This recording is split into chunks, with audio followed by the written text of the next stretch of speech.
စားသမားဘွားမှာအတင်းသေးရွှေ့ပြောင်းလာလူတွေတော်တော်များများထင်ရတယ်လို့လွယ်ကူရဲ့ကိစ္စမဟုတ်ပါဘူး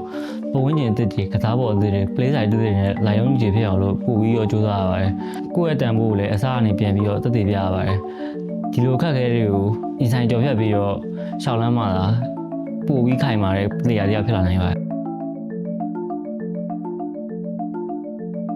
Dream and BY OP time bus ပြန်တင်းတိုင်းနေပဲဒါပေမဲ့လိုက်ပြီးမှာအဲ့ဒါပြန်ပြီး down သွားသူ ban အောင်လိုက်ပြီးတော့ no try နေသေးပဲ OP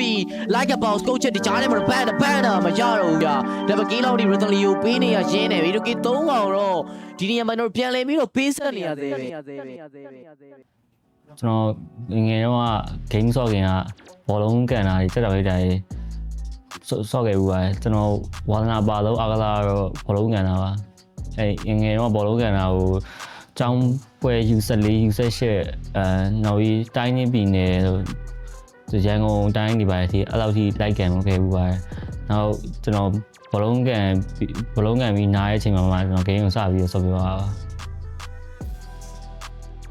ဘောလုံးအရန်ယူသွတ်တယ်ငငယ်လေးတွေလောက်ယူသွတ်လဲဆိုရင်ဘောလုံးကန်ကျောင်းပွဲတွေမှာဘောလုံးကန်သူ့နာမည်တောင်အဲဘောလုံးသမားတယောက်ရဲ့နာမည်သူကအမြဲတမ်းပေးထားတယ်စမ်းချက်ဆိုပြီးသူ့နာမည်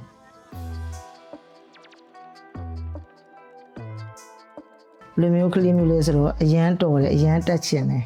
ဘာပဲဖြစ်သူကပထမရမှသူကရှင်းတဲ့လူမျိုးကလေးချင်းကစားတာအစစားအစဒီနဲ့ပြိုင်သူကနိုင်ရမှရှင်းတဲ့ကလေးမျိုးသကောင်တနွဲလဲအာဆင်နယ်ပွဲကိုလိုက်ကြည့်ပေးရတယ်ဘယ်ချိန်မှဖြစ်ဖြစ်ငယ်လေးတွေကတိလေးတွေကအာဆင်နယ်ပွဲဆိုမရတော့ဘူးတစ်ပြည့်ဆိုင်တွေမှာလိုက်ကြည့်ရတယ်အဲ့မှာအန်ဒီကအဖော်လိုက်လုပ်ပေးရတယ်ငယ်တော့ကလည်းစားလို့ဆိုရင်နည်းနည်းသူစိတ်ကလေးနည်းနည်းတည်ငြိမ်လာတယ်လူဒီနေတာလဲဆိုတော့သူ့ဘက်ကပဲသူဟွာဖြစ်ရမယ်ဆိုတဲ့စိတ်မျိုးသူသိမရှိတော့တစ်ဖက်ပေါ်မှာသူနည်းနည်းနားလည်မှုပေးတတ်တဲ့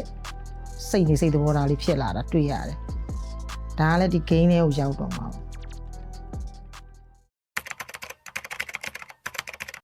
နော်ဒီ game ကိုစားဆော့ပြတာကျွန်တော်2019-20လောက်တည်းကစားဆော့ပြတာဒါပေမဲ့တေချာဆော့ပြတဲ့အချိန်ကတော့2023လောက်2022-23လောက်မှအဲ့ချိန်လောက်မှာကျွန်တော် game ကို serious တေချာဆော့ပြတာပါကျွန်တော်ဒီတိုင်းမှာ game ဆော့ရတယ်ခဏတစ်ဖြုတ်ဆော့ရတယ်နားရတယ်အဲ့လောက်ပါပဲအဲ့ဒါ Last Spirit Arena ရဲ့ LOC ပြိုင်ပွဲကကျွန်တော် player လိုက်မှာတာထွက်ကောင်းတဲ့ပြိုင်ပွဲတစ်ပွဲလို့ပြောလို့ရပါတယ်အဲ့ကိုနတ်နဲ့LOC season 4 new one နဲ့ LOC season 6တွေမှာကျွန်တော် champion ရခဲ့တာကြောင့်ကျွန်တော်ဒီ community ကလို့ပို့ပြီးတော့တတိထားမိလာတယ်လို့လည်းခံစားရပါတယ်အဲအတွက်ကြောင့်မို့လဲ Last Spirit Arena ကိုအများကြီးကျေးဇူးတင်မိပါတယ်လုံးနဲ့တက်လာတာကြီးကိုတော့ကာနိုင်မယ်ဆိုတော့မစိုးဘူးတကယ်လို့မကာနိုင်တော့ဆိုတော့တခါတည်းပါကျွန်တော်ချန်ပီယံဆုကိုတော့ Falcones ကိုပေးလိုက်ရတော့မှာဗျာ MLA 4 man and penalty zone 3 man flick ကနေဝင်တော့ထောင်းထားပြီနောက်မှ Prime damage ပေးထားတယ် Framin Netherbrand ချာမခါကြီးရင်တေဝိုင်းမှာတော့ Grow Wine ချက်ဖြတ်တိုက် Top Memory ချက် Brody ရဲ့ tattoo ချက်တွေအောင်မှာ Mustaki ထပ်မှပြီးသိမ်းပိုက် Voice မှာ show ဝိုင်းနဲ့ပြီးတော့4កောင်တက်5កောင်တက် Team White Out နဲ့ဒီ OP Triple Game နဲ့ပဲ Game number 4ကိုလည်းလပ Falcones နေနဲ့အဆုံးသက်ပြခဲ့တဲ့နောက်မှာတော့ကျွန်တော် LOC Season 4ရဲ့ Grand Champion ဆုတော့ထိုက်တဲ့နဲ့ရရှိသွားခဲ့ပြီပဲ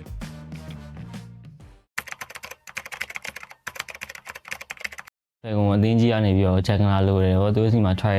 လာဆော့ပါလားဆိုပြီးတော့ကျွန်တော်ပြောတဲ့အချိန်မှာကျွန်တော်အမှတောက်ဆော့လိုက်တော့2ရက်3ရက်လောက်မှာအဆင်ပြေတော့ try လုပ်နေတဲ့အချိန်မှာပဲMES ရဲ့ Pro Series Season 1ကစလာဗျာစလာတဲ့အချိန်ကျွန်တော်ကဆော့ရမယ်လို့မထင်တော့ဘူးဘာလို့လဲဆိုတော့အခုမှရောက်လာကျွန်တော်ရောက်လာတပတ်မပြေသေးဘူးဖေကုံ e-sport ရောက်လာတပတ်မပြေသေးတဲ့အချိန်မှာကျွန်တော်ဖေကုံ e-sport ရဲ့ founder ပေါ့ကျွန်တော်ညီလေးဒီဝဲဆော့အောင်ပါဆိုပြီးကျွန်တော်ပြောကျွန်တော်အစအတီမထင်ခဲ့ဘူးနောက်တော့မှတကယ်ဖြစ်နေတော့ကျွန်တော်နည်းနည်းစိတ်လှုပ်ရှားပါပေါ့အဲ့အချိန်ကျွန်တော်ပထမဦးဆုံးပြိုင်ပွဲလည်းဖြစ်နေပထမဦးဆုံး player လိုက်ရောက်တဲ့အချိန်ပထမဦးဆုံးဒီလိုပြိုင်ပွဲဆော့အောင်ပါဆိုတော့နည်းနည်းတော့စိတ်လှုပ်ရှားမိပါတယ်အချိန်ကတော့နောက်ပြီးကျွန်တော်ဖေကုံ e-sport မှာMES Pro Series ကိုဆော့ရင်းနဲ့ပထမဆုံး first runner ရပြီးတော့အချိန်မှာစပြီးရှုံးနေမှုကိုခံစားခဲ့ရပါဒီနေရာမှာဆုံးသက်ခံရတော့မှလာနောက်မှလည်း free out တွေအကုန်လုံးတန်းစီပြီးတော့တက်လာခဲ့ကြ Angela Campbell ပြပြီးတော့ပူလိုက်ချိန်တခုမှတော့ Jab ပြန်ပြီးတော့ face တော့ပြန်ဝင်သွားခဲ့ပြီးတော့ fan တို့ touch up trainer ဆိုမှလည်းကဲ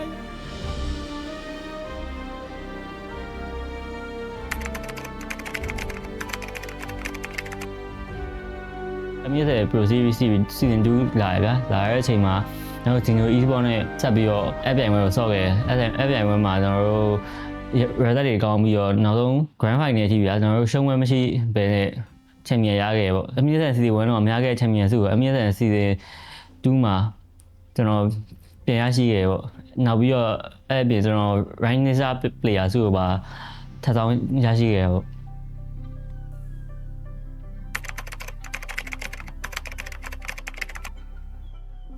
နော် Zeno Esport ကနေပြီးတော့ကျွန်တော်တို့ MES season 2ပြန်ဝဲပြီးတော့ကျွန်တော်တို့ player တွေအကုန်လုံး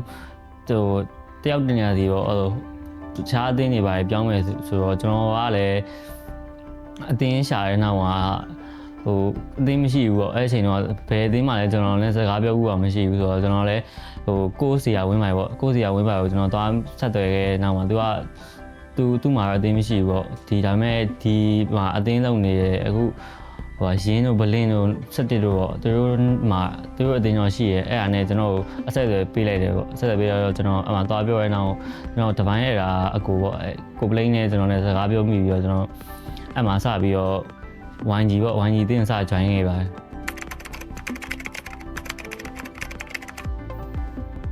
ဝိုင်းပန်မတိုင်ရင်ပေါ့ကျွန်တော် new ဝန်းရောက်ပြီးတော့အသင်းမရှိသေးတဲ့အချိန်မှာကျွန်တော်အဲ့လိုတခြား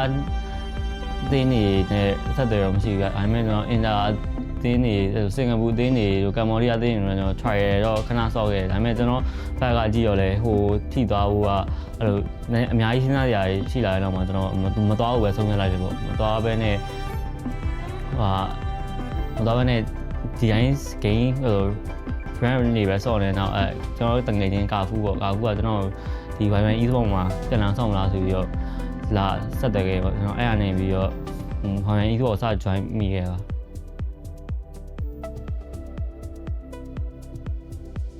စာတီတော့ဟာနဲ့ခွဲခြားချက်ဆိုတော့စာတီတော့ကတော့ तू aggressive player နဲ့ဆန်တယ်ပေါ့သူရဲ့ play style အရင် aggressive ဖြစ်တယ်လောင်နာတွေလည်းရှိတယ်ပေါ့မားရတယ်ရှိပေါ့နော်ဒါပေမဲ့အခုချိန်မှာဆိုရင်တော့သူ့အနေနဲ့တော့တော်တော် hammer ဖြစ်နေပြီပေါ့နော်သူအမားကြီးလည်းအများကြီး short လာတယ်အင်္ဂိမ်းပိုင်းတွေမှာပို့ပြီးတော့ပေါ့နော် carry လာတယ်ပေါ့နော်သူရဲ့ short တွေပို့ပြီး decision ဖြစ်လာဆိုတော့ခုအနေနဲ့ကတော့ပို့ပြီးကောင်းတယ်လို့လည်းမြင်တယ်ပြီးလို့ရှိရင်သူရင်ဆော့ခဲ့တဲ့ပွဲတွေဒီ LOC ပွဲတွေ MLS ပွဲတွေနဲ့ကြည့်လိုက်မယ်ဆိုရင်ခုချိန်မှာသူ့အနေနဲ့ကတော့အရင်ကထပ်ပို့ပြီးလက်ကောင်းတဲ့ player လို့လည်းမြင်ပါတယ်ငိမ့်နေမှာဆိုရင်တော့လူနာမြင်တာကတော့ Wesley ရဲ့ play style อ่ะပေါ့เนาะဒီဂျန်ကန်တန်ဘိုတွေကိုသူရမ်းထိနေပေါ့เนาะဒီ enemy ဘက်တွေကိုတော်တော်စားလေးရှိတယ်ပြီးလို့ရှိရင် in game ဘက်မှာဆိုရင်တော့သူက shot call ခေါ်တယ်ပေါ့เนาะအများနဲ့လူနာနဲ့ဆော့လို့ရှိရင်သူကအများနဲ့ shot call ခေါ်တယ်သူ decision နဲ့ပြတ်သားတယ်ပေါ့เนาะ review share ကောင်းတာဆိုတော့သူနဲ့ဆော့ရတဲ့ခါမှာလူနာလည်းပေါ့เนาะသူရဲ့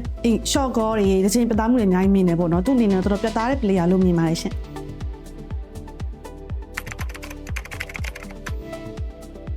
ဘယ်လိုမှတရားရှိလဲဆိုတော့ကျွန်တော်တို့ဒီအတန်းကကျမပေးရပွဲတွေရှိတယ်ပေါ့နော်ညီမဒီလောလောဆယ်မှာဆို Winner Crown ပွဲပေါ့ Winner Crown မှာပေါ့ညီမတို့ကချန်ပီယံခဲ့တယ်အဲပွဲမှာလည်းသူကပေါ့နော်ညီမတို့ဆော့တဲ့တကင်းတွေကိုလာကြည့်တယ်ပေါ့နော်ကြည့်ပြီးညီမတို့လည်းအားပေးထားတယ်ပေါ့နော်သူပြီးတော့LOD သူချန်ပီယံဖြစ်တဲ့ပွဲမှာလည်းညီမကိုယ်တိုင်လည်းသူ့ကိုသွားပြီးအားပေးထားတာဆိုတော့ဒီအတန်းလုပ်ပြပွဲတော်တော်များများမှာညီမတို့နှစ်ယောက်ပို့ပြီးတော့ပေါ့နော်အမှတ်တရတွေလည်းအများကြီးရှိတယ်ပေါ့နော်ညီမအနေနဲ့ကတော့သူ့ကိုယုံကြည်ဖို့ပဲပေါ့နော်သူ့အနေနဲ့၎င်းမိသား player ဆိုတော့ညီမအနေနဲ့သူပို့ပြီးယုံကြည်မယ်သူ့အနေနဲ့ပို့ပြီးစူးစမ်းမယ်ဆိုရင်တော့ဘာပဲဖြစ်သူကအလားလာရှိ player လို့လည်းညီမထင်တယ်ပေါ့နော်အဲကြောင့်ကိုပဲယုံကြည်မှုထားပါလို့ပြောချင်ပါတယ် LOC ဆော့တဲ့အချိန်အမှတ်တရဖြစ်တဲ့ပွဲကိုပြောရမယ်ဆိုရင်တော့ကျွန်တော်ဖေကွန်နက်မှာပေါ့ဖေကွန်နက်မှာကျွန်တော်တို့တောက်လျှောက် group stage တွေရောဒီတခြား play ရောဟိုဟာတွေရောအကုန်လုံးမှာကျွန်တော်ကိုဂျီနာဟို assassin မဆော့နေအောင်ငါတို့ဒီ assassin ကိုနောက်ဆုံး final ထိချန်ထားမယ်ဒီမှာငါတို့ assassin မဆော့ရဲ့ပုံစံနဲ့ပဲ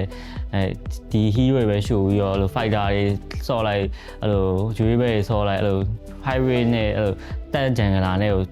နှစ်ကောင်ပဲအဲ့လို